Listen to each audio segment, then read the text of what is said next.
Hello friends, आज हम journal entry करना सीखेंगे। ये हमारे पास कुछ क्वेश्चंस हैं। इन क्वेश्चंस को लेके हम जर्नल एंट्री पास करेंगे। जर्नल एंट्री का फॉर्मेट होता है डेट पर्टिकुलर एलएफ डेबिट। यहाँ डेबिट साइड वाला अमाउंट आएगा, क्रेडिट यहाँ क्रेडिट साइड वाला अमाउंट आएगा। अब हमारे पास एक क्वेश्चन है, mister x started business with cash ₹4 1 lakh. Mister x ने बिजनेस स्टार्ट किया और उन्होंने अपने बिजनेस पे 1 लाख रुपया कैश इन्वेस्ट किया है। तो बिजनेस में पैसा आएगा तो cash account debit ₹1 lakh to owner's capital account ₹1 lakh credit में जाएगा। बिजनेस में पैसा आ रहा है तो इसलिए 1 लाख से ये डेबिट होगा। रियल अकाउंट का डेबिट रूल क्या कहता है, व्हाट कम्स इन। बिजनेस में पैसा आ रहा है तो कैश अकाउंट डेबिट। अब ये जो ओनर है ये एक पर्सन है, इंडिविजुअल है, तो पर्सनल अकाउंट का क्रेडिट रूल क्या कहता है, क्रेडिट द गिवर। और यहाँ पे गिवर कौन है, इस टाइम पे ओनर है। इसका हमने एक और सिनेरियो लिया है कि मिस्टर एक्स अगर कैश के रूप में 1 लाख रुपए लाता, बैंक कंपनी के बैंक अकाउंट में 50,000 डिपॉजिट करते और बिल्डिंग 1.5 लाख रुपए की लाते, तो एंट्री हम कैसे पास करते। बिजनेस में जो जो आ रहा है, जो जो एसेट्स आ रही है, उन सबको आप डेबिट करो टू ऑनर्स कैपिटल अकाउंट, क्योंकि ये सब एसेट्स लाने वाला कौन है, देने वाला कौन है, to owner's capital account. Business में कैश आ रहा है 1 लाख डेबिट। बैंक कंपनी के बैंक अकाउंट में पैसा आया है 50,000 डेबिट। बिल्डिंग अकाउंट डेबिट कितना, 1,50,000, क्योंकि ये मेरी क्या है, एसेट्स है। देने वाला कौन है, गिवर कौन है, to owner's capital account 3 lakh. Next एक हमारे पास क्वेश्चन है, purchase goods ₹50,000 on cash.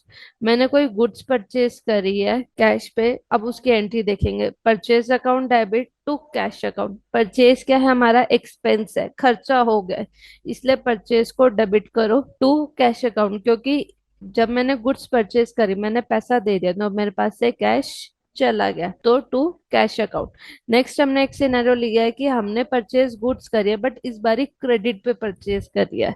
Purchase account debit 50,000 to Mr Wise account 50,000, क्योंकि इस टाइम पे अब ये जो मेरी पार्टी है मिस्टर वाई, ये क्या हो गया, मेरी क्रेडिटर। क्रेडिटर्स कौन होते हैं, जिनसे हम क्रेडिट पे माल खरीदते हैं, और ये कंपनी के ऊपर लाइबिलिटी होती है जो उनको पे करनी होती है। पढ़ेंगे, sold goods for ₹80,000 on cash. Goods बेची 80,000 में कैश पे, मतलब कैश सेल हुई तो हमारे पास पैसा आएगा, cash account debit to sales account. अब कैश पे रियल अकाउंट का रूल लग सकता है, व्हाट कम्स इन, क्या आ रहा है उसे डेबिट करो to sales account. Nominal account का क्रेडिट रूल लग सकता है कि जित ऑल इनकम एंड गेन्स को क्या करो, क्रेडिट करो। और सेल्स जो मेरी इनकम है, मुझे कमाई हुई है। अब हम इसका एक नेक्स्ट सिनेरियो देखेंगे। अब हमने गुड्स सोल्ड करी है बट इस बारी क्रेडिट पे करी है, तो मिस्टर राम अब डेबिट हो जाएगा टू सेल्स अकाउंट। सेल्स मेरी इनकम है इसलिए ये तो क्रेडिट रहेगी। अब मिस्टर राम जो है वो क्या बन गया है, मेरे डेटर्स। डेटर्स कौन होते हैं, जिन्हें हम क्रेडिट पे माल बेचते हैं, और ये कंपनी की एसेट्स होते हैं क्योंकि डेटर से हमें पैसा आना होता है। अब हमारे पास नेक्स्ट एक क्वेश्चन है, paid ₹5,000 for wages and 6,000 for salary. हम वेजेस और सैलरी दोनों हमारा खर्चा है, एक्सपेंस है, तो wages account debit, salaries account 5,000 6,000 to cash account, क्योंकि नॉमिनल अकाउंट का डेबिट रोल क्या कहता है, ऑल एक्सपेंसेस एंड लॉसेस को डेबिट करो।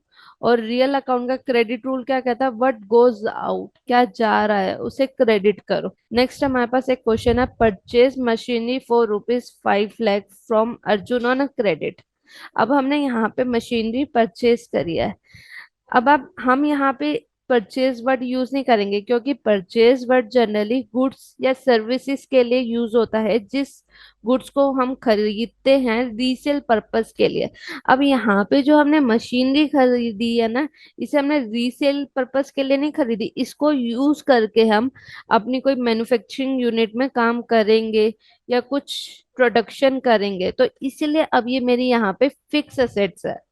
ठीक है, इसीलिए हमने यहाँ पे परचेज वर्ड यूज नहीं किया। हमने यहाँ मशीनरी अकाउंट डेबिट किया है क्योंकि ये मेरी एसेट्स है, फिक्स एसेट्स है।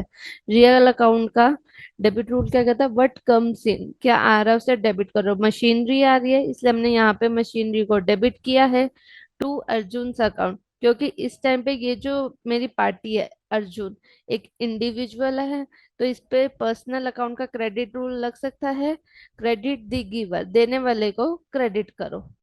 अब हमारे पास नेक्स्ट क्वेश्चन है, return goods from mister Ram from ₹5,000। हमने मिस्टर राम को सेल्स करी थी, किसी रीजन की वजह से मिस्टर राम ने हमें ₹5,000 की कुछ गुड्स वापस करी है, तो मतलब ये सेल्स रिटर्न है।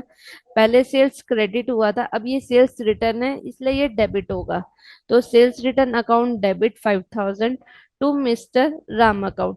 मिस्टर राम, इस टाइम पे मिस्टर राम को क्या हो गया, गिवर हो गया। पहले हमने मिस्टर राम को 80,000 से डेबिट किया था, अब उन्होंने 5,000 का हमें माल वापस किया है, तो 5,000 से हम उनको अब क्रेडिट करेंगे, ताकि अब वो नेट अमाउंट पे कर सके, जो कि होगा 75,000। अब हमारे पास नेक्स्ट क्वेश्चन है, paid ₹14,000 towards rent through cheque. हमने रेंट पे किया, बट इस बारी चेक से किया, बैंक से पेमेंट गई है।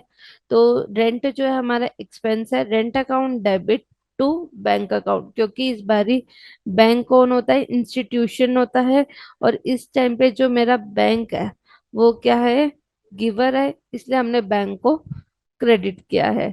नेक्स्ट हमारा क्वेश्चन है, डेप्रिसिएशन जब भी किसी फिक्स एसेट्स की वैल्यू उसकी मार्केट वैल्यू से कम होती है, तो हम ये देखते हैं कि वो डेप्रिशिएट हुआ है। अब डेप्रिसिएशन लगने का रीजन कुछ भी हो सकता है, टेक्नोलॉजी चेंज हो जाती है, या हम उस प्रोडक्ट को यूज कर चुके होते हैं जिससे उसकी वैल्यू कम हो जाती है। अब डेप्रिसिएशन क्या है, मेरा नुकसान ही है एक तरीके का, इसलिए हमने डेप्रिसिएशन को डेबिट किया है टू मशीनरी अकाउंट, क्योंकि अब मुझे मशीनरी की वैल्यू उतने से कम करनी है। नेक्स्ट हम क्वेश्चन देखेंगे, goods given to mister Y for ₹15,000। अब जो मिस्टर वाई था, इनसे मैंने क्रेडिट पे माल खरीदा था, इस टाइम पे ये गुड्स रिसीव कर रहे हैं, इसलिए मिस्टर वाई अकाउंट को हमने डेबिट किया है टू परचेज रिटर्न अकाउंट, क्योंकि परचेज का डेबिट बैलेंस होता है और परचेज रिटर्न का क्रेडिट बैलेंस होता है। नेक्स्ट हमारे पास क्वेश्चन है, receive balance amount from mister Ram for through cheque. अब मिस्टर राम से हमें पैसा लेना था, जितना उनका बैलेंस बचा था उन्होंने पे कर दिया। मैंने उनको सेल करी थी 80,000 की, 5,000 की उनकी सेल्स रिटर्न थी, और नेट कितना रह गया, 75,000 रुपए का उनको माल बेचा था। उन्होंने 75,000 रुपए हमें दे दिए, bank account debit 75,000 to mister Ram account. Bank कौन हो गया इस टाइम पे, रिसीवर, और मिस्टर राम कौन हो गया इस टाइम पे, गिवर। अब हमारे पास क्वेश्चन है, receive commission for ₹10,000 and ₹5,000 for interest. अब हमें कोई कमीशन का और इंटरेस्ट का पैसा मिला है, तो हमारे बैंक में पैसा आया है। इस टाइम पे रिसीवर कौन है, bank. Bank account debit 15,000 to commission received account to interest receive. अब ये जो मेरा कमीशन और इंटरेस्ट है, ये क्या है, मेरी इनकम है, इसलिए इनको हमने क्रेडिट किया है। ये सारी हमारी जनरल एंट्री होगी, इसमें हमने बहुत बेसिक से टॉपिक लिए थे। आप इनकी प्रैक्टिस करिए, अगर इनसे रिलेटेड कुछ भी क्वारीज हो आपकी, तो आप कमेंट बॉक्स पे मैसेज कर सकते हैं, अपने क्वेश्चंस पूछ सकते। आगे हम ऐसी और वीडियोस बनाते रहेंगे। Thank you.